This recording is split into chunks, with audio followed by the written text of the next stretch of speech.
It's Wednesday night. You know what that means. This right here is Top Rope Tokes. We are here to review AEW Dynamite. I am just saying.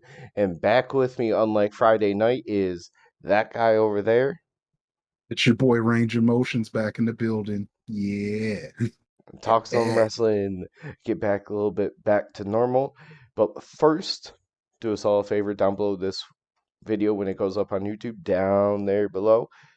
There's a little button that looks like this. Hit it.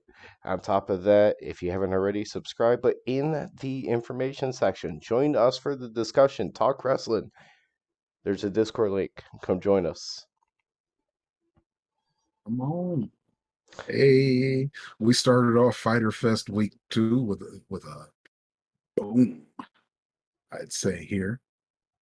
We Um, had Darby Allin versus Brody King as the somebody got opening match of the night. the shit kicked out of them. Yeah. Yeah, Darby got ragdolled for about 15 minutes, basically. It was rough. My favorite thing was when Brody picked Darby up by his shorts, which was pretty much just a wedgie, and he just swung him around. And I was like, this is probably what it's like if you got bullied in school. Yeah, Just because uh literally right off the start, one of the very first things in the match was Darby going to do his suicide dive through the rope, and Brody catches him, throws him into the barricade. And then he did the whole thing with just one hand. He did like a choke lift and choked him up against the turnbuckle. He probably did shortly after that. I had the swing. He did like 3 rotations around the ring and then fucking just chucked him across the ring. There was a lot of going back outside and just throwing him around ringside into the barricade for a while. yeah, Darby did not get much offense in during this match whatsoever. Nothing really till the that very end part where he had a, I don't want to say cheat, but kind of sorta. He was using an object. Oh yeah, I mean, hey, you got to do what you got to do, Darby. I liked when he took his belt off that Brody had already grabbed onto anyway, so he used the belt too. So what's fair is fair. But he took the belt off completely, wrapped it around Brody's ankles, and pulled him out to the outside so Yep. that he could finally get one little bit of offense in before he starts getting slammed around again. Basically, yeah, he just pummeled the shit out of him for a quick second, got in the ring, got his suicide dive off, and um, really that was about it. Because after that, he went to do the coffin splashes, and that's when Brody caught him in the choke, and Brody hit that running cannonball into the corner with Darby on his back. That Yeah, did it was not, pretty dope. yeah, it did not look super smooth. It looked like it was not fun to take. Darby just takes shots. That's what he does. He needs to Mhm. be part of Private Party because he's all about them shots. But shortly after that, he took him back outside the ring. He did the whole choke on the ring apron thing, dropped him down. Darby barely makes it back into the ring before the count of 10. And my God, as soon as he slides in that ring, he got hit with the Gonzo bomb from Brody. And Yeah, it looked gross. yeah, you're slightly behind, so I was just waiting for your reaction. Yeah, like the replays, it didn't look bad, but in live action, oh man, my Hmm. neck was hurting for Darby right there. Oh, yeah. Nothing too crazy after because he goes to choke Darby again after, and Sting comes down.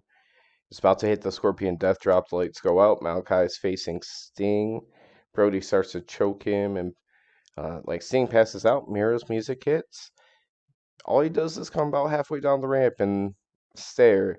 And at first, House of Black was looking like they're ready for a fight. Then they kind of slowed down, like maybe this guy wants to join. Yeah, so that's starting to look like a thing that's going to happen. Please no. Everybody's got to join a faction here, man. Sorry, that's just how it is. But Everybody needs to be in a faction.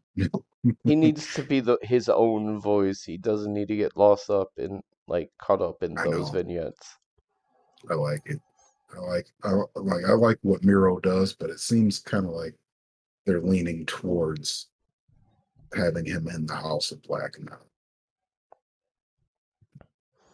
Hey, you know what? But hey, He's got to talk a lot more than Brody. That's all I can say. No matter what, because Brody doesn't talk much. Malachi does a lot of circles in his stuff. Miro's is pretty easy and pretty good. Like just just don't lose his character.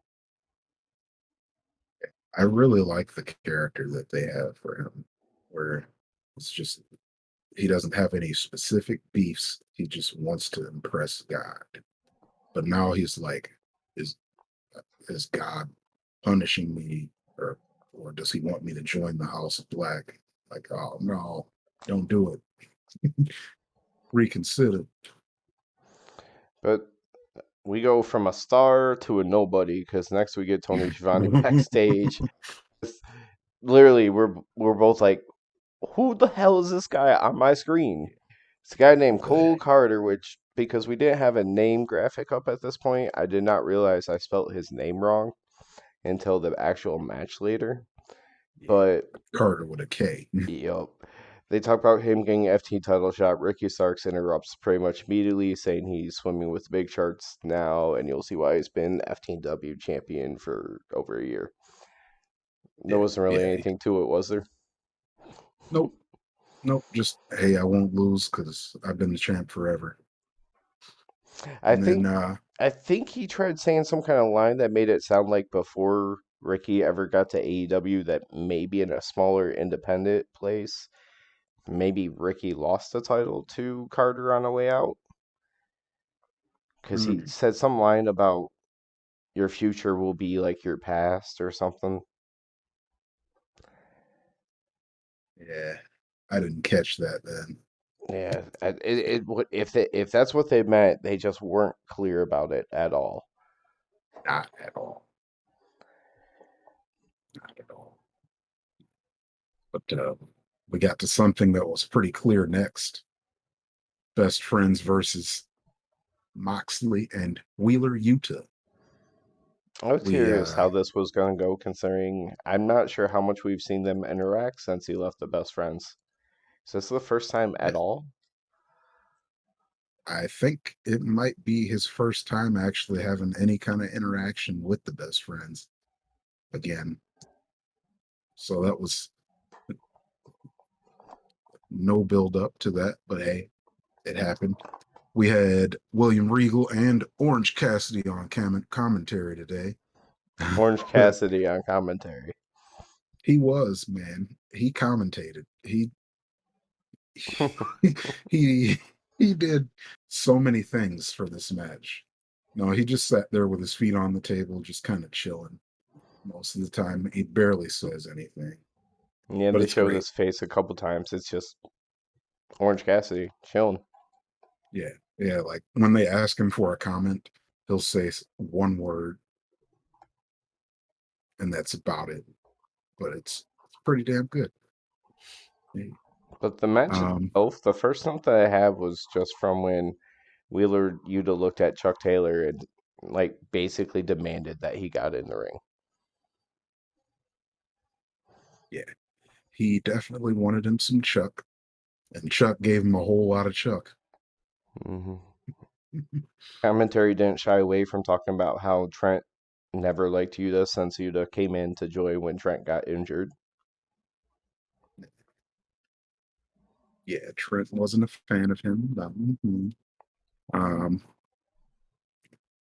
the match itself, I actually don't have a ton. Same. Like it was I'm very like, what you kind of expect from a BCC kind of match when they were able to do what they were able to do. How's it going, right. Taekwon? Yeah, Chuck threw Yuta around outside the ring quite a bit. Um, Moxley does some Moxley stuff and he gets pissed off and starts chasing Chuck with a chair, Oh yeah, throws the chair into the stairs. I do appreciate that they actually gave the best friends a lot of offense, like where there was even points where you're like, that's like a finisher move. Are they actually gonna maybe win Yeah, this? Like, you definitely don't yeah, like expect them that to was a win, but like that whole pile driver spot was so huge. hmm I love that. yeah, Moxley, when Moxley was sitting on top of the ropes in the corner, and Chuck comes up and pulls him down like in razor's edge position, but he pulls him all the way down for a pile driver. hmm That was one of my favorite pile drivers I've seen. it did And we've seen not a look lot of pile fun. drivers today. I think Yeah. right after that was when you had the double pile driver spot on Yuta that he still kicked Yep. out too. Yep. Directly after that, he got hit with a pile driver from both Truck Taylor and Trent Beretta and kicked out. You never see hmm people kick out of two pile drivers. And Trent had the big one too. Like he did the whole like jumping pile driver and everything. Exclamation point, literally. But Yeah. Wheeler ended up winning with, I believe they called it a seatbelt pin. Yeah. Like you have both Yeah. your arms Basically, pulled he, behind you and you're rolled over.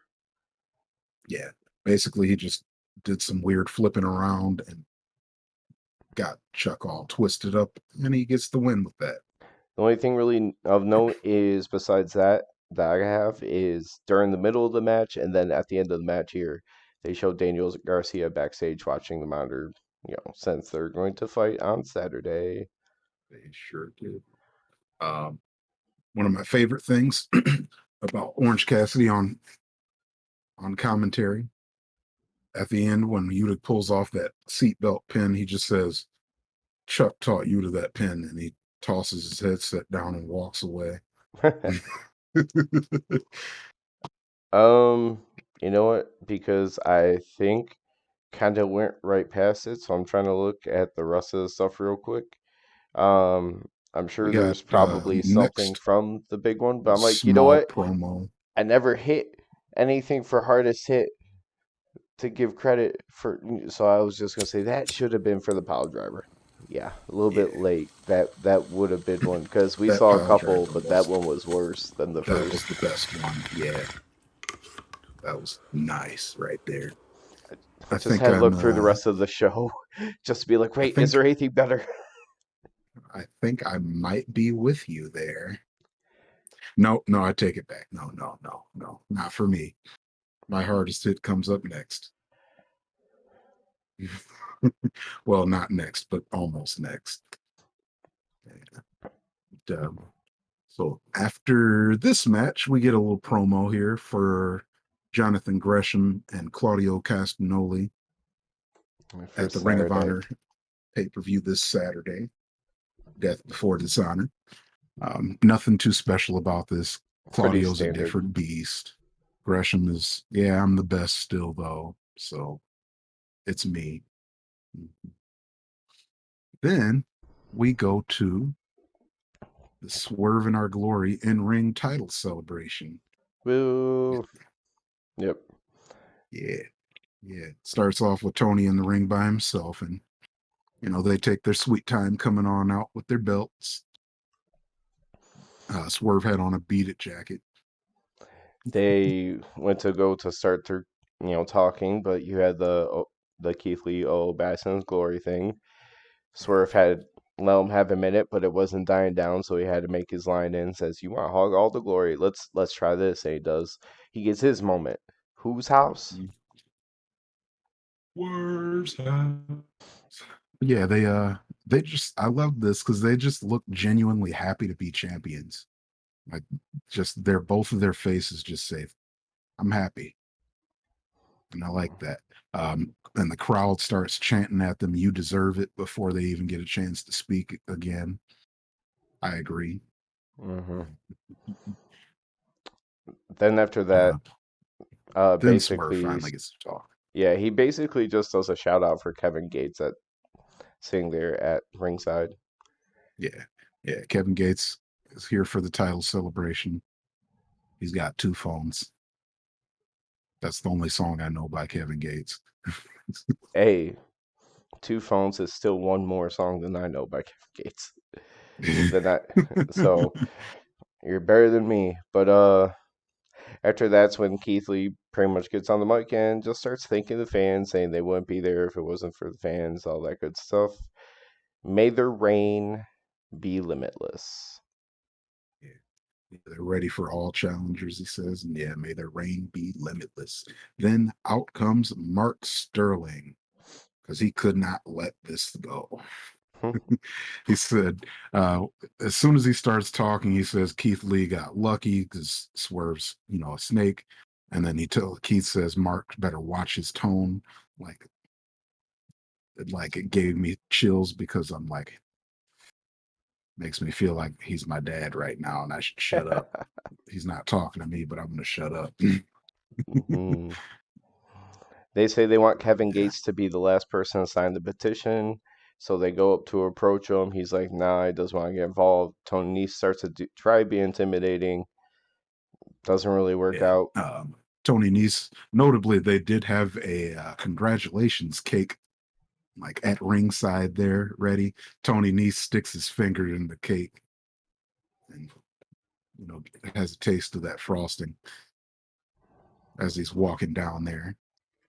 Yeah, but yeah, then Mark's trying to get Kevin Gates to sign the ban Swerve petition. Obviously, Swerve is supposed to be the one that brought Kevin Gates here, so he's not going to sign it. Then Mark immediately turns on Kevin Gates, says that Kevin Gates is a snake, just like Swerve, and his music sucks. Then Gates steps out of the gate, and Tony Nese steps right in front of Mark Sterling to stop him from getting to Mark Sterling. Tony Nese is trying to intimidate him, but Kevin Gates is like twice Tony Nese's size, so just One punch. yeah, And just yet one this guy is punch. supposed to, look tough against professional wrestlers and everything, but one punch lays him out. And Sterling basically turns around and Swerve makes him eat a bunch of cake. And this whole time, Keith Lee is just sitting on the ring apron, like laughing about it. Yep. Yeah, but yeah, there goes my hit of the night. Swerve hitting Mark Sterling in the face with a cake. Ah. Gotta love it. Covered in chocolate cake. And then Swerve even has a little taste of the cake off of Mark Sterling's face, It's funny just for because a in little some extra. ways, it's the silly kind of thing that you see over in WWE that has been run down and annoying and just nobody cares to see it anymore. But even just after it Mm, happened, being able to see like Keith Lee just genuinely having a fun time as it was happening, just seeing the genuineness of it just makes all the difference in the world of how the product looks on TV. yeah. Yeah, seeing Keith Lee and Swerve just have that much fun was fun for me. Was seeing them have all that fun. But So this is right around where I stepped out for a minute, so mhm, I didn't catch I I exactly got you what here. led the start of the next promo. So the start of the next promo, this is just John Silver, Alex Reynolds, and the Butcher and the Blade. There wasn't a whole lot to really start to this. They just kind of got John Silver talking right away. He said the Butcher is his favorite wrestler. He pulls out a shirt to give to the Butcher, you know, for his favorite wrestler, but all it says is Butch on the front of it. And he just goes ahead and gives the Butcher that shirt. And then they talk about how much they like the Blade as well, or Alex Reynolds talks about how he likes the Blade as well. And then he pulls out a shirt. He says, I got a shirt for you too, Blade.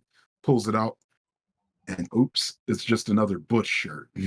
So I actually saw the whole thing then. It was weird how they got to that point. I'm like, Yeah, okay, yeah, it was just weird how they got there.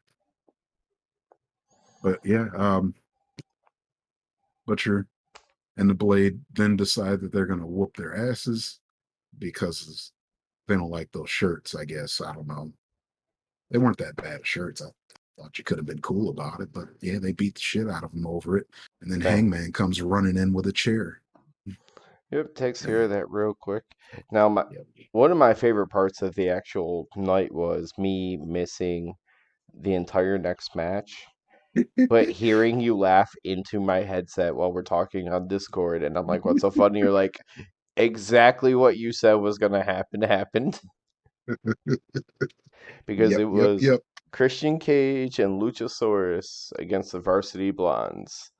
Yeah, you could probably tell them what happens during the match, even though you didn't watch it. I'm gonna take a guess that Luchasaurus hits multiple choke slams. Looks like he's about to pin somebody. Christian's like, nope, hold up, give me the tag. Christian gets the tag, goes in, pins the person. Yep, yep, and that's the match right there. Now, breaking news Notably, after though. yeah, the match ends here. Um, Breaking news is that Luchasaurus does not beat the shit out of the Varsity Blondes after the match. No, I'm just kidding. But Luchasaurus puts Christian up on his shoulders like like he does with Jungle Boy, and then Jungle Boy music hits. Jungle Boy's finally back. Yay. But here comes Jungle Boy out there with a chair. He walks out pretty slow, methodically, and like obviously Luchasaurus is huge. You don't want to just sprint out there right away. And there's But two of them still. right, there's still two. But Luchasaurus hops down to meet Jungle Boy before he gets into the ring, and they have a little bit of a stare down there. And Luchasaurus joins Jungle Boy's side. Like he, instead of fighting him, he just turns with him, and they both start going towards the ring. Jungle Boy breaks out into a sprint because he shouldn't be, obviously he needs to get straight to Christian after all that trash he's been talking the last few weeks. So what do you think Uh, that this might actually end up being a Christian versus or Christian Cage, sorry, match versus Jungle Boy? But what do you think the chances are that Luchasaurus is just playing Jungle Boy right now? mm, that could be possible. Could be possible. Could be possible. Christian said, "Hey, if Jungle Boy comes out, we're gonna play the long con. Go pretend like you're on his side," because he didn't actually do anything. So, Because what does Luchasaurus really, what does either one of them really gain for being still together at this point? well, Luchasaurus gets to come out to a better theme song. So that's a big thing for him. But honestly, no, there's no reason for those two to stay together. I think But it's more hindering than anything if they stay together. yeah, could be. Yeah, Jungle Boys, like obviously they've been pushing Jungle Boy to go singles for a while now, and that's gotta happen. But Jungle Boy did chase Christian out of the arena. It was like a reverse Moxley entrance. Like he did the whole thing in reverse, just ran out through the gates. Oh, so despite never actually seeing any of this happen, somehow I get to seamlessly take part in this conversation. That's how much I kind of just guessed what was going to happen. But unfortunately, what that does mean is I have zero clue how to describe the next segment, even though I know it made you laugh. So hopefully it was a good one. Yeah. So next segment is the Gun Club promo, and they start to talk about why they don't, why they aren't messing with the Acclaim. Billy Gunn says he treated them like sons. He treated them better than his own sons. But they don't. Gun Club says they don't need to face the Acclaim. The Acclaim keep putting them in every single one of their rhymes, and they're getting on their nerves. Colton takes the mic and he starts rapping, saying he's better than Caster, but all he does is just throw out random words that rhyme. Time, crime, just like that. Just throwing out random words. None of it makes any sense. It was hilarious. It was pointless because they apparently they're not going to have a match against the Acclaimed at any point, or And at make least they're them wait saying they're for not, it. but it'll happen. Yeah. It better not be like drawn out until all out. That's all I got to say, For because that's those way two too long. groups, definitely. Yeah, Next we got where I found out that I nobody made a versus Ricky Starks. to say where I didn't know how to spell Carter apparently because it's Cole Carter with the K is back again versus Ricky Starks for the FTW title. Commentary very early on, they kind of talk about the history, the very limited history of the FTW title. So Taz gets to talk about his past, Sabu, Yeah, Brian Cage actually gets mentioned on AEW TV. You know, if you had that on a bingo card, you might have just won. I yeah. really didn't. Ricky Starks is the longest reigning FTW champion, even though he's never defended the belt. I honestly did not really take any notes during the course of this match. All the notes I have are from the But very end. What I can say is that Cole I like, Carter looked pretty dang good. yeah, yeah. That's what I was gonna say. Is Cole Carter is definitely good. Um, they keep up. He keeps up the speed in the beginning.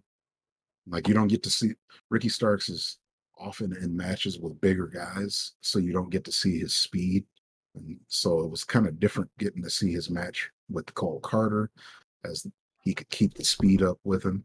But man, um, all I really want to say is that Ricky Starks needs to be a main event player like now. He's got that it factor. Put him there. AEW people, if you're listening. Yeah, this FTW title that actually doesn't count for a Yeah, damn thing. Um, I'm sorry, that whole TNT title lineage that went from like Sammy, Scorpio, Sammy, Scorpio, Wardlow. You could have easily thrown Starks in there at some point and already had him moving up. please, Now, please, very soon. now you're at a point where you can't have Wardlow lose that title soon.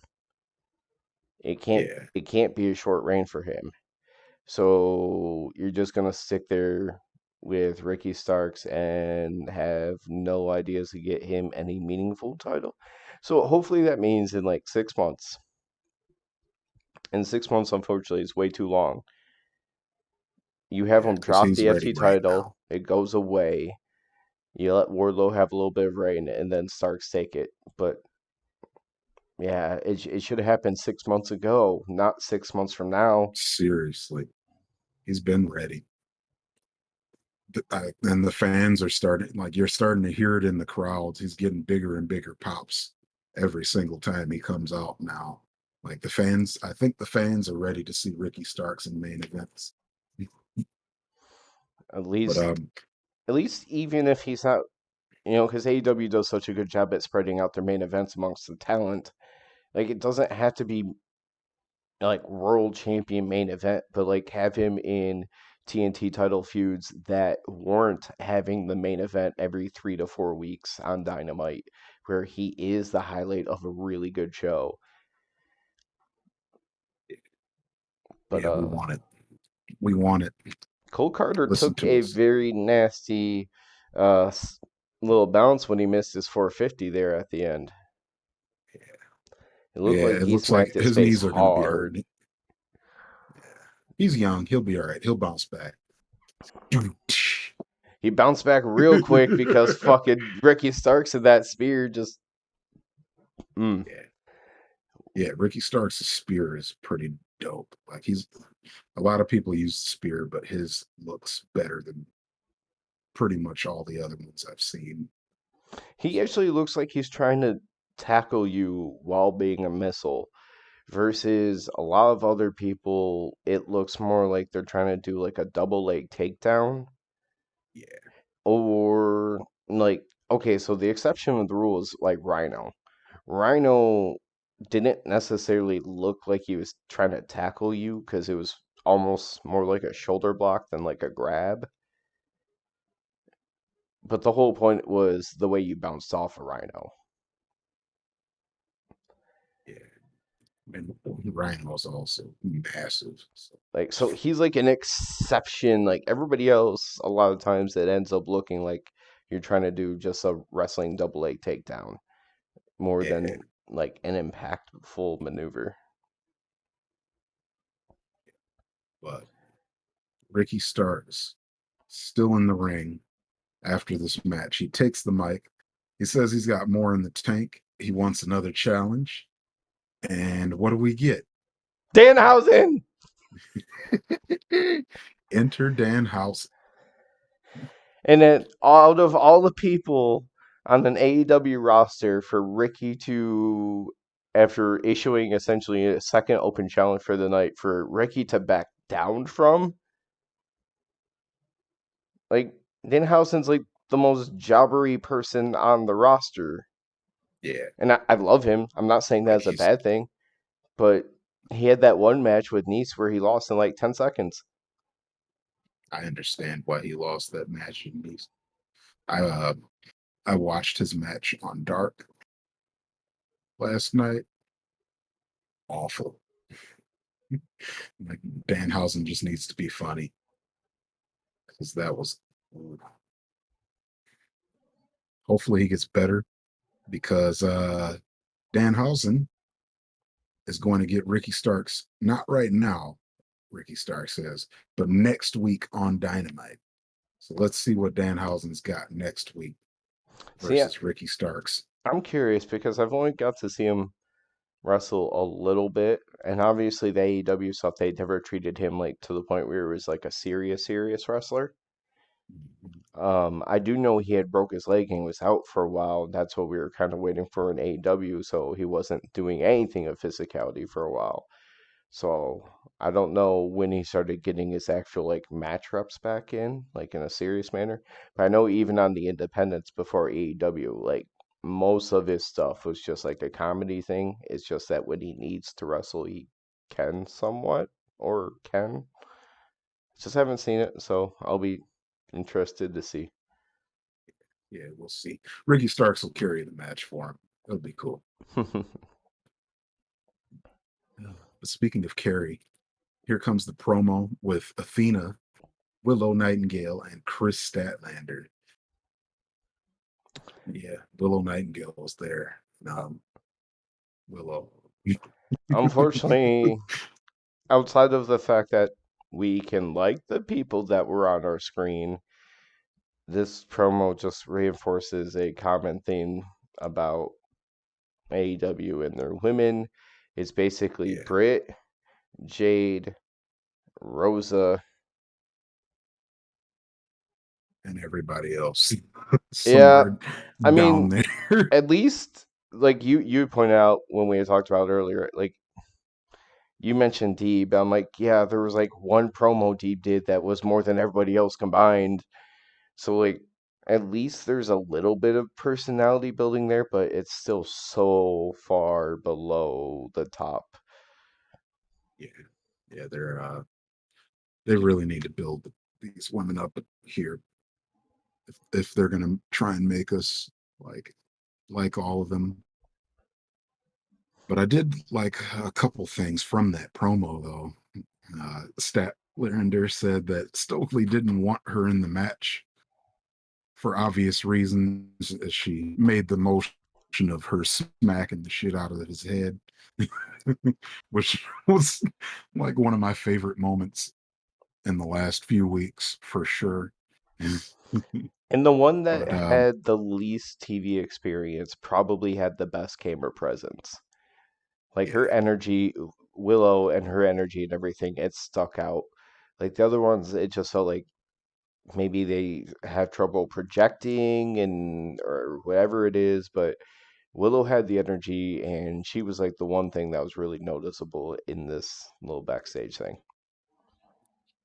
get Willow on TV more. Yeah, Hey, but yeah, Willow definitely she carried. That's why I said speaking of carry, she carried that promo for them. just She like was you the wanted, memorable David, one. just like you wanted, Range. She wants to crush some baddies. I want her to crush me. Um, so, um, less crushing, and on to another promo in ring. We got FTR here in ring. They're just this promo for me was just, hey, thank you guys, crowd, for liking us a lot. Overly babyface promo. I mean, Um, the cash part, Dax's part was pretty cool. the cash part Yes. was just like the generic FTR hyping up a match kind of thing. You know, Yeah. he's like 2022's been pretty good to us, but probably the thing that made 2022 what it is for us as a team and really kicked it all off was the first match with the Briscoes. That was the biggest match of the year for us up until 2022, which is supposed to be a big deal considering they're having like the best year in wrestling. So, like, for that to be their biggest match, that says a lot. They Yeah. respect the Briscoes, they respect the Briscoes family, but they're not taking the titles. You want to do Dax? Yeah. So I took note of it as soon as Dax got on the mic, that he actually seemed a little nervous on the mic today. A little choked up. And this, yeah, a little choked up. Like the story that he tells afterwards makes you understand why he was a little choked up, like a little bit more nervous than usual, not as collected. He starts talking about a 5-year-old girl who, is just living her life and goes to the doctor and finds out that she has a hole in her heart, like a literal hole.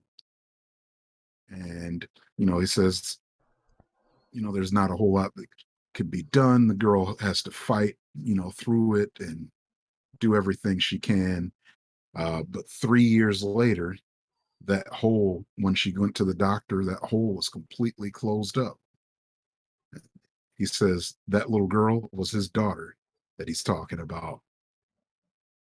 And I was like, oh, that's why he's all choked up, a little nervous here on the mic today. He's got a real personal story to tell us. But yeah, he says, his daughter fought hard and he's got to fight hard like his daughter did.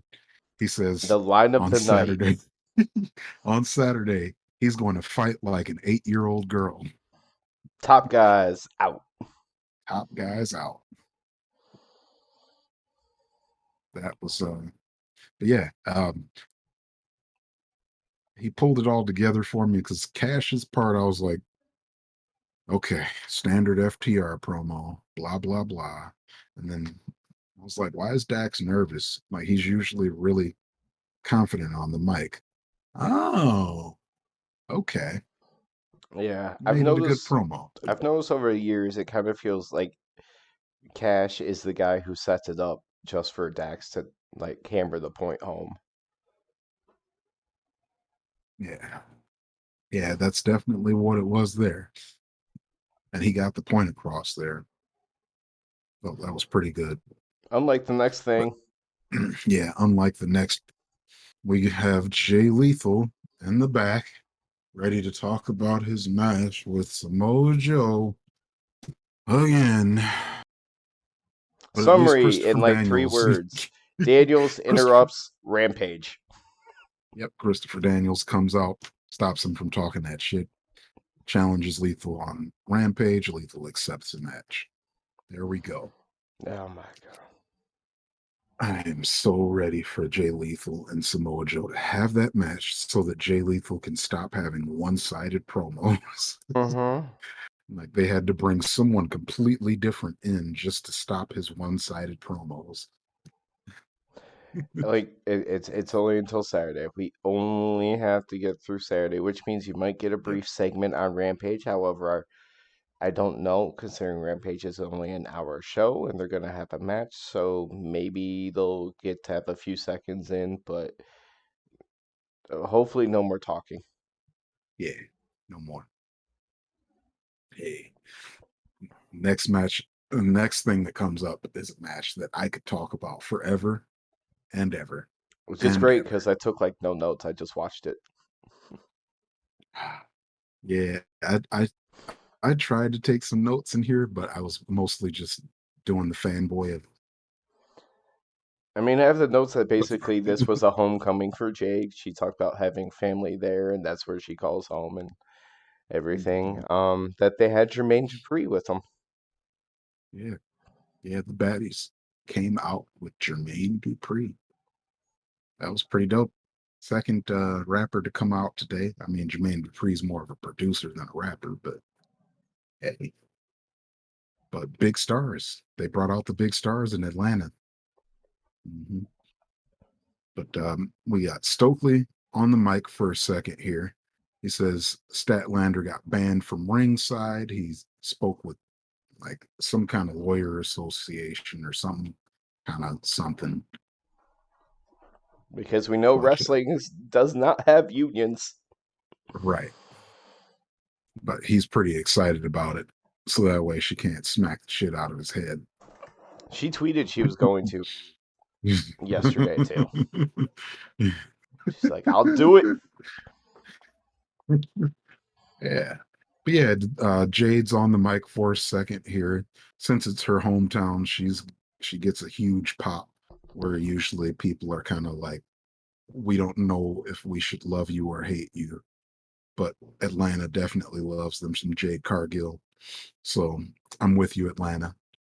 Love me some Jade.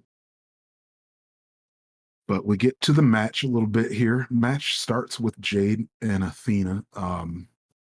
Jade dodges one of Athena's moves and tags in Kierra immediately.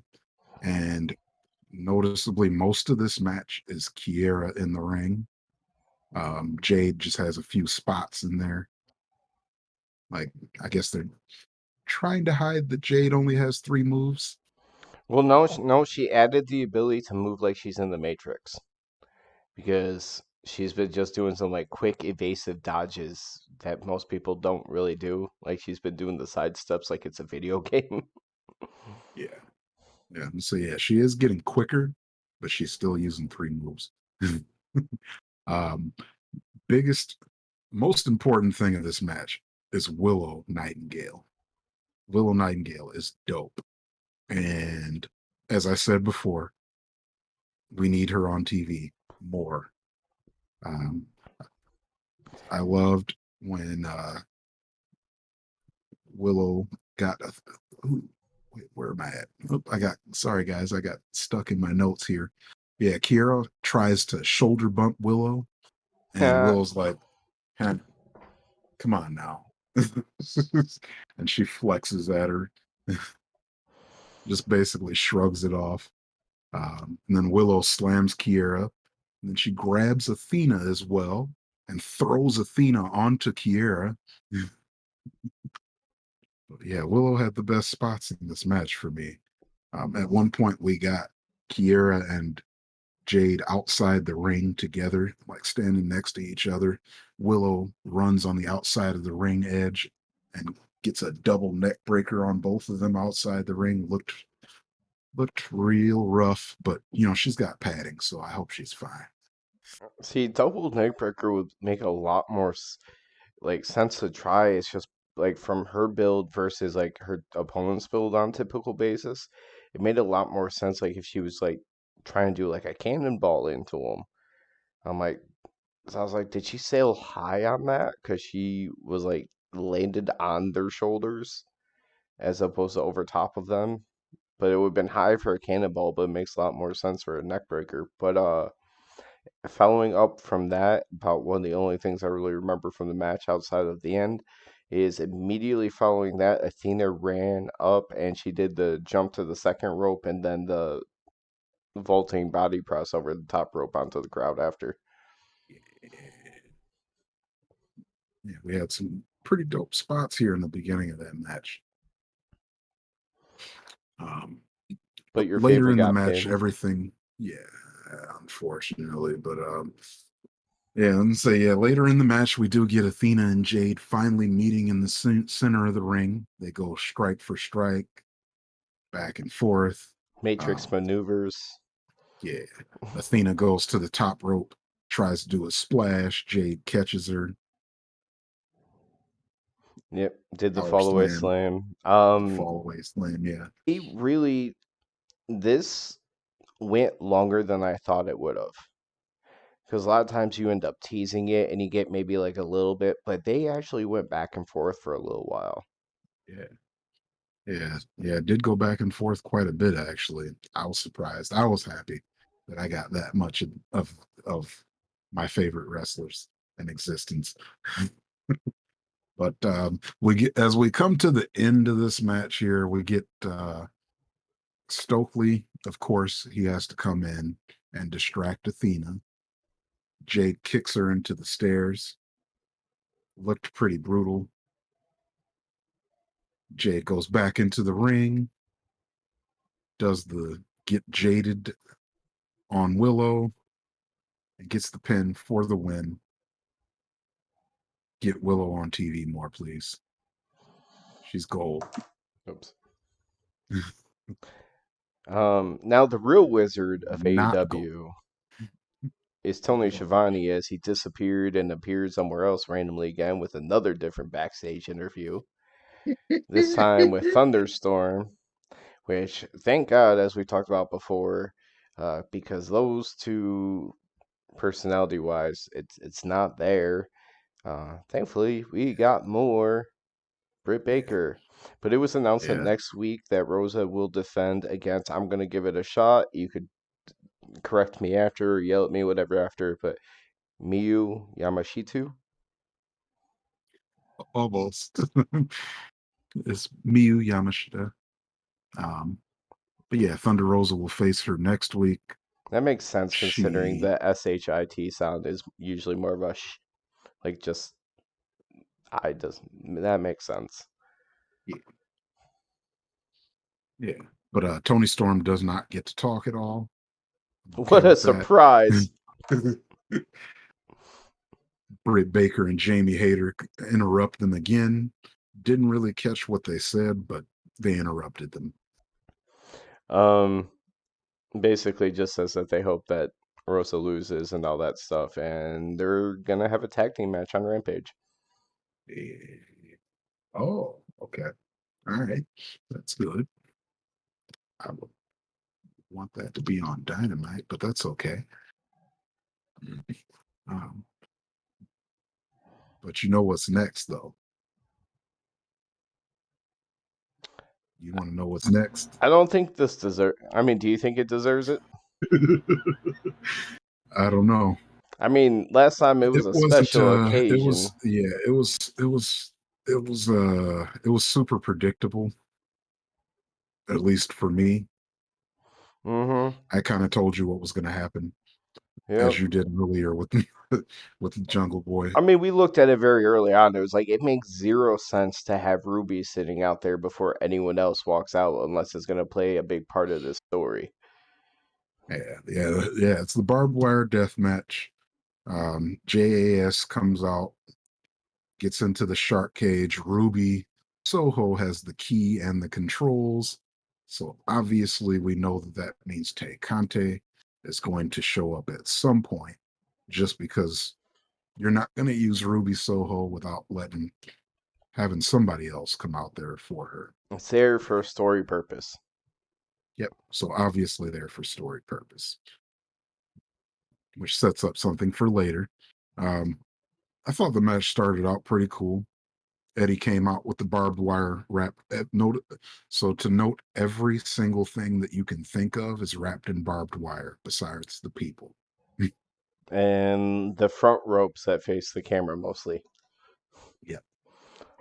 But So Eddie comes out with the microphone. He looks like he's about to start talking, and he just starts pounding Jericho's head no, he with the walked up mic. to Justin Roberts in the middle of his entrance and just grabbed it from Justin Roberts in the middle of the Ah, entrance and went right after Jericho.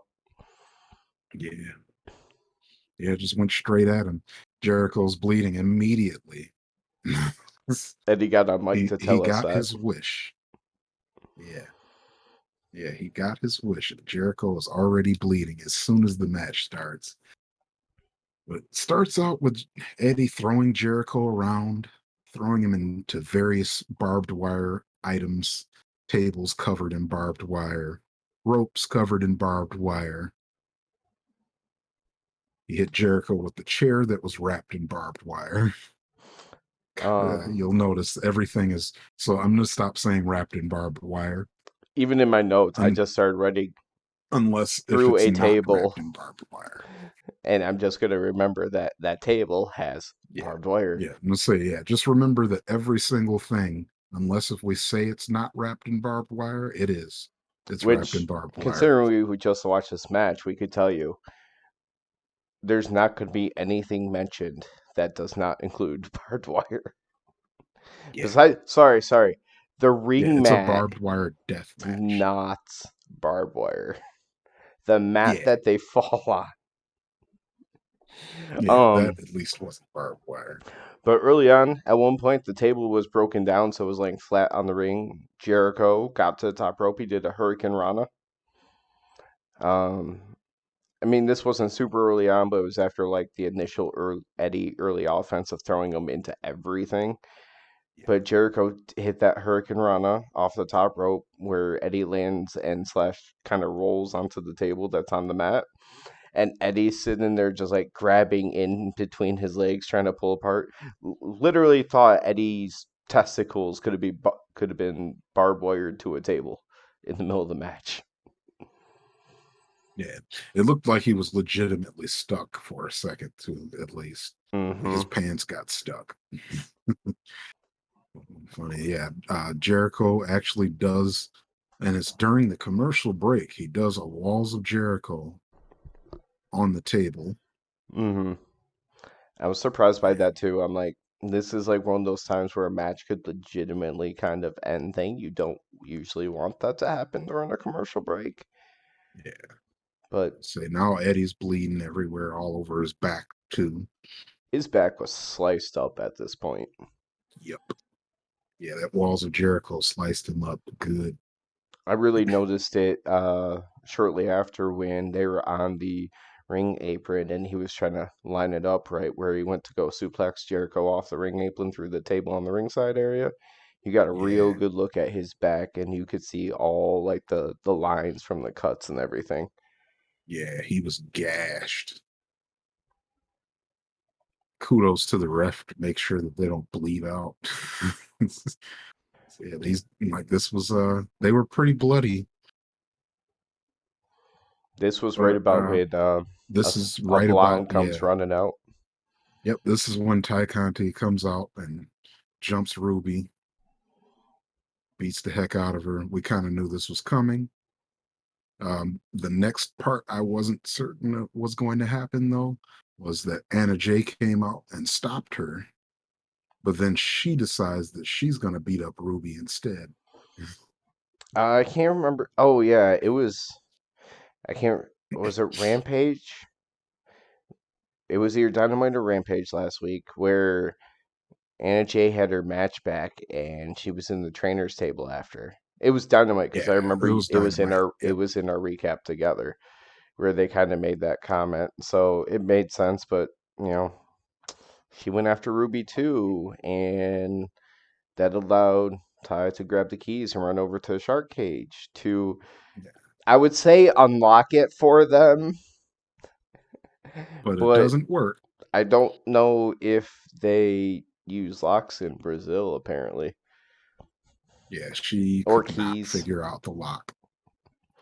And since Anna Jay had let the shark tank down, the Hmm. JAS just starts slipping through the bars of the cage. Garcia and uh, Cool Hand Ange just got tired of waiting. They just slide right through, and Daddy Magic sitting there looking at the cage bars like, yeah, I can't do yeah. that. Daddy Magic's like, yo, I'm kind of thick. How am I supposed to do that? I mean, Yeah. eventually they do all get out of there. They don't. We don't see how they all got out of there. I I wanted to see how assume Daddy they Magic got figured out. out how to turn a key inside of a lock. Yeah, because it looked like Garcia and Ang barely got through the bars, so I don't think Daddy Magic slipped through the bars. And there was only one key. It wasn't even like a giant custodial key ring with like 30 keys on it. There was one fucking ring that she was holding.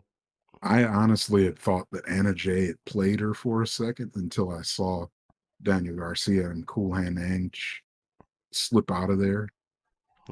I was like, oh no, she didn't play her. She just She just doesn't couldn't know how to figure work out a how to lock. use a lock. Yeah.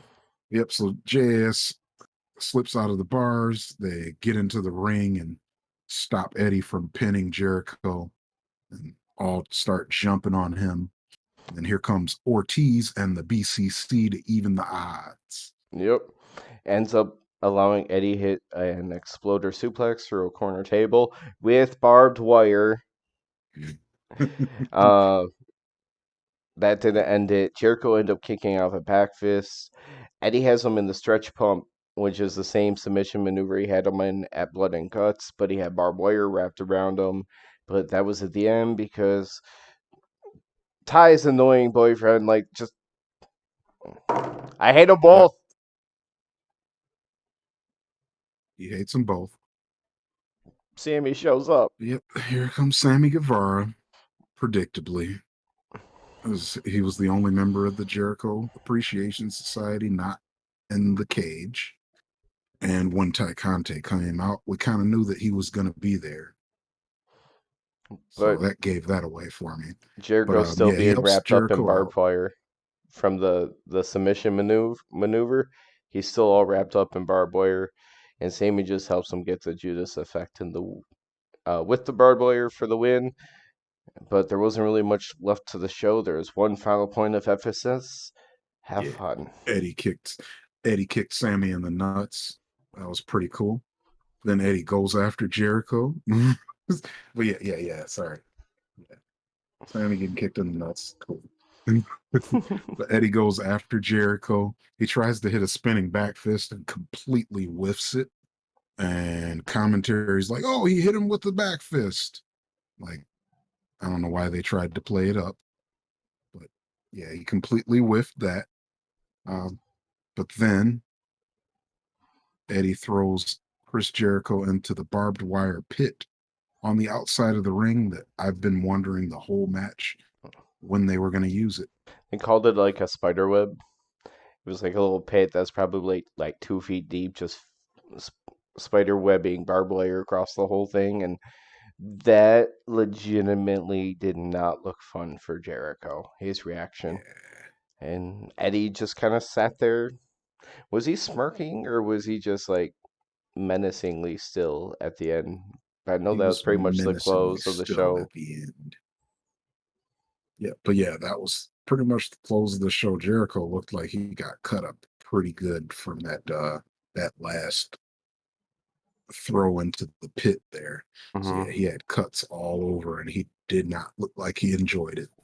Being in like that spider web, I'm guessing there's probably a lot more like your weight's working against you a lot more than it would in any of the other situations. So it's like if you honestly want to get out of it, there's a chance that there's a part that's actually in like your skin that you have to pull away from that is not gonna be fun.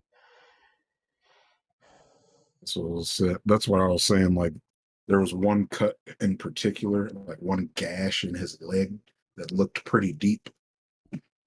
I was like, yeah, he got his cuts and scars, but he got the win. You know what? Hopefully we're and hopefully we're done with this. Right.